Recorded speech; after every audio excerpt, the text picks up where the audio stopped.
Se você está interessado em determinar os tempos de produção do seu processo, incluindo as etapas desse processo, ou seja, as suas operações, a proposta que eu vou lhe apresentar é uma tabulação de dados de forma que você consiga aproveitar essas informações da cronometragem, tanto no sentido para determinar o tempo de referência dos seus processos em função também do rendimento do trabalho, assim como partes dessas operações também poderão ser determinadas com muita precisão em função do grau de dispersão de seus dados.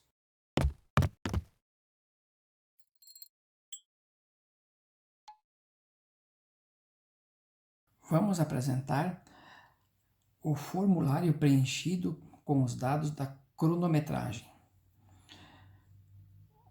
A interpretação deste formulário, vamos começar mostrando os ciclos de 5 em 5 tomadas de tempo. E aqui está a nossa divisão. Tá? Então, o nosso N, esse valor aqui, 20 tomadas, já nós transportamos para esta casa aqui no nosso formulário. Nós começamos a tomada de tempo como T1, tempo 1, alocando nessa posição. Cada tomada segue esse fluxo e neste sentido. Então, o primeiro tempo nós anotamos e o tempo total em seguida é esse tempo que vamos destacar aqui. Esse é o tempo total, é igual ao primeiro tempo unitário. O segundo tempo, anotamos aqui e somamos, que é o 45 mais o 95 dá o 140. E assim nós vamos anotando os tempos do nosso processo, 64, 12, até atingirmos esse total aqui, vai somando mais 44, mais 64, mais 12. E este é o primeiro tempo parcial que nós temos dos nossos trechos de processo. Aqui está apresentando os nossos processos, né? Como ele desenvolve o processo. Etapa 1, 2, 3, 4, quantas tiverem. Então, uma vez obtido o 260, que é o primeiro tempo parcial, o próximo tempo, que é no próximo ciclo, anotamos ali. Tá? E esse 260 mais o 25 dá o 285. E assim vamos tomando o nosso tempo, como demonstrado aqui. E vamos somando os tempos parciais. O 260 mais 25, 285 mais 75, o 360 mais 34, 394, mais 96, 490, mais 15, 505. Né? E este menos esse vai dar o próximo parcial, 245. O 505 mais o 43 dá o 548. E assim eu vou fazendo para atingir os totais. Né? Este menos esse vai dar este, assim vai montando a estrutura. Então, eu sigo anotando os tempos que eu estou cronometrando nas minhas colunas, né? E quando eu termino o primeiro, termino aqui, somo com o primeiro da retomada lá e segue o processo. Então, ele vai fazendo esse fluxo aqui de tomada de anotações de tempo. Muito bem. Agora, depois dos tempos de ciclos aqui, eu preciso calcular também a amplitude do nosso trabalho inicial. Né? A amplitude R é o maior, vamos pegar uma anotação aqui, é o maior valor do número dos 5 primeiros tomadas de tempo, menos o menor valor, né? Tá aqui o cálculo, né? Aqui está o cálculo, vai dar o 33, a amplitude desse ciclo aqui. Já que nós temos 4 ciclos. Então, para cada ciclo, eu calculo a amplitude. Agora, então, eu aproveito a mesma planilha de tomada de tempos e para cada trecho do processo eu também vou fazer o meu cálculo, né? Então, todos esses tempos que eu notei aqui para esse trecho do processo, por exemplo, se aqui fosse cortar a chapa, né? E a tomada de tempo está marcada quando solta, o ato de soltar, né? Por exemplo, aí é o sinal para tomada de tempo. Eu vou somar todos esses, olha lá, ó, nessas linhas aqui, todos eles, ó, somando, até dar esse total aqui de 687, tá aqui a soma dos TSI, né? Aquele valor lá, e fechou esse valor aqui. Tá? Então, eu tenho para cortar a chapa depois daquela etapa do processo, eu tenho a minha tomada de tempo também, né? E aqui, uma vez feito o somatório dos tempos unitários, que esses aqui são os tempos unitários do processo, né? Eu divido pelo meu N, que é o número de vezes que eu tomei tomadas de tempo em ciclos, né? Então, eu divido pelo 20, né? E eu vou obter aquele valor lá alocado, né? Vamos destacar aqui. Então, 687 dividido pelo 20 vai dar 34,4. Muito cuidado com o sistema de arredondamento aqui. Uma vez feito algum erro, pode comprometer o resultado final. Então, está feita a tomada de tempo para cortar, por exemplo, a chapa. Eu fiz esse trabalho aí. E assim eu vou repetir para essa próxima etapa aqui, né? Por exemplo, se aqui fosse, então, agora soldar, né? Soldar conjunto, né? O ponto de medição é largar a tocha, né? Seria essa. Vou fazer essa mesma situação aqui, vou somando todos eles, né? Até atingir um valor final aqui para soldar o conjunto, né? De 1815.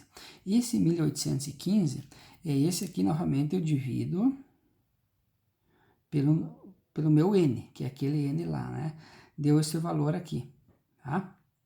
E assim, então, eu vou prosseguir o meu processo para todas as tomadas de tempo, em todas as etapas do processo que eu tenho naquilo que eu estou cronometrando. Então, agora, uma vez feito esse trabalho aqui, eu repito ele, né? Aqui também a amplitude, né? É o maior menos o menor, né? E vou obtendo as amplitudes de cada ciclo, né? Para cada ciclo que eu anotei lá, né? Posso fazer um valor aqui, ó, primeiro ciclo, né? Aqui o segundo ciclo, aqui o terceiro e aqui o quarto ciclo, né? Faço essa situação e eu obtenho a amplitude para cada um dos ciclos levantados. E também faço a finalização desses trabalhos aqui em relação aos tempos unitários, né? Mas nós também temos mais uma variável que é a questão do rendimento, né? O rendimento, vamos pegar essa caneta aqui, o rendimento eu anoto para cada fim de cada conjunto de ciclo, né? Esse rendimento nós vamos estudar em um outro encontro, né? Aqui foi avaliado como 110, aqui 120, aqui 115, aqui 115, né? Então, eu faço esses somatórios aí de rendimento. O total deu 460. Divido pelo número 4, que é os 4 ciclos que eu tenho, né? Dá 115. Então, está aqui o meu valor, né?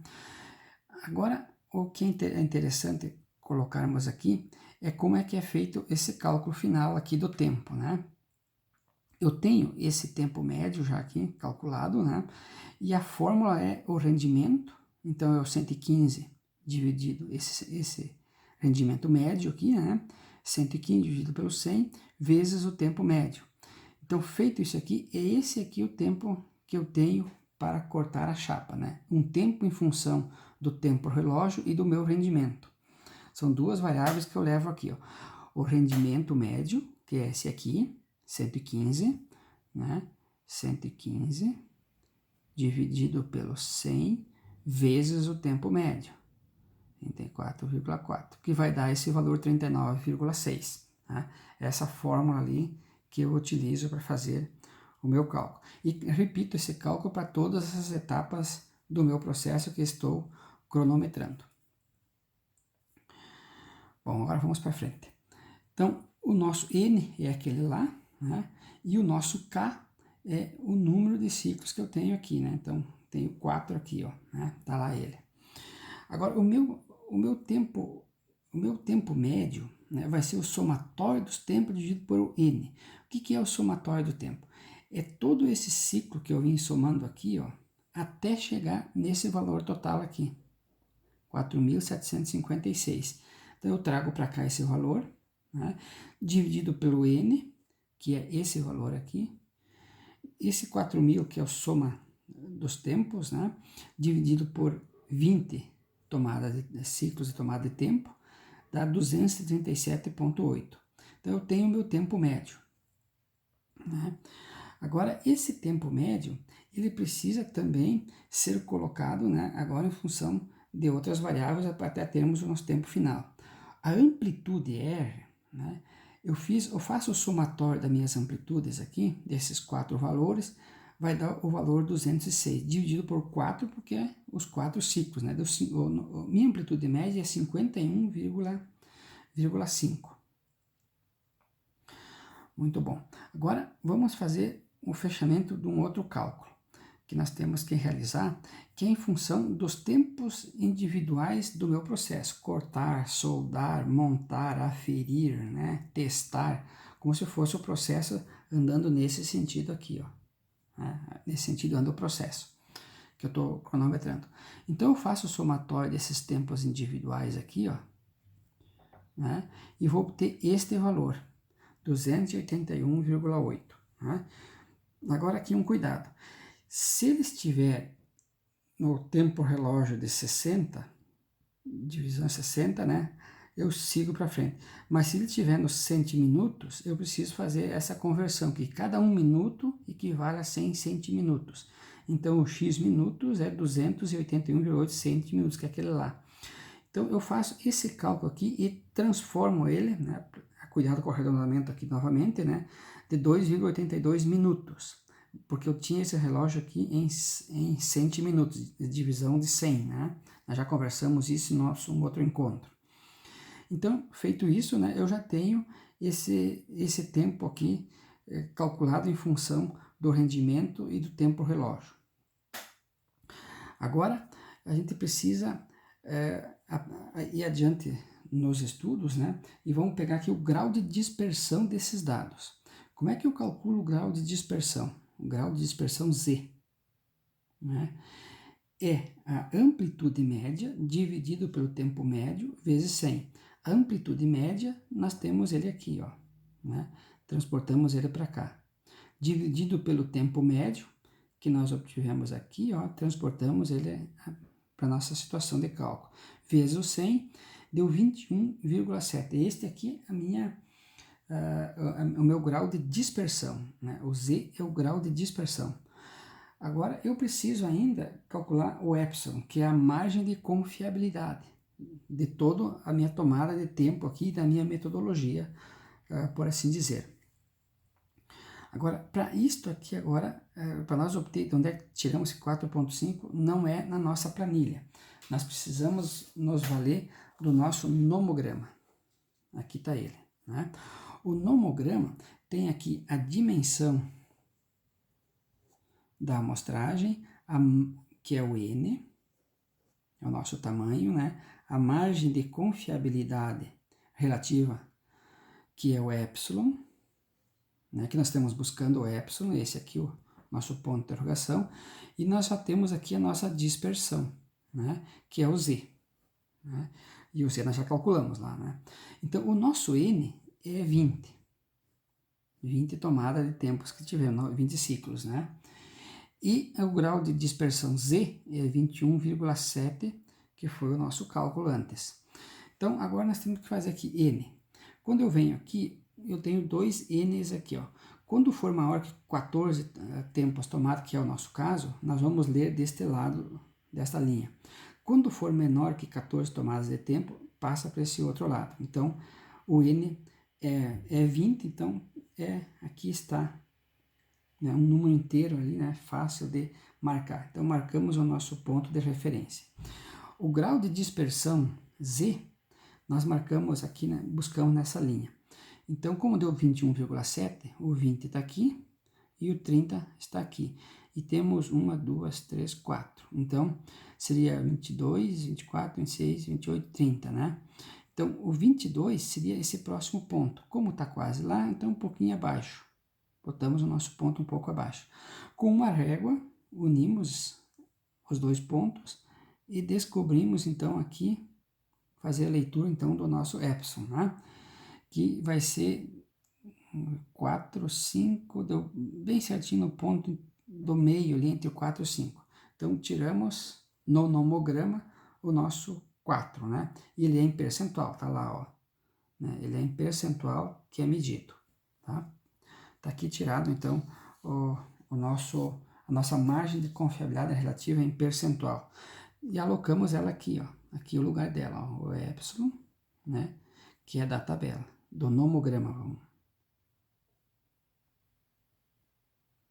Do nomograma. Então, dá os 4,5. Feito esses 4,5, porcentagem, né, é o indicador dela. Então, eu sei que o meu epsilon, que é a minha margem de confiabilidade relativa, é mais ou menos 4,5. Né? Como eu tirei os tempos, eu ainda necessito, então, agora, inserir no meu tempo, que foi oriundo de lá, da base 100 e transformada para 60, 2,82, né, mais ou menos 4,5%. Então, o meu tempo estará entre este valor maior e este valor menor. Esta aqui, a faixa de medição da minha cronometragem. Então, esse é o nosso trabalho de cronoanálise, né, que nós temos como método tirar o número de tempos. Quanto maior o número de tempos, melhor, né?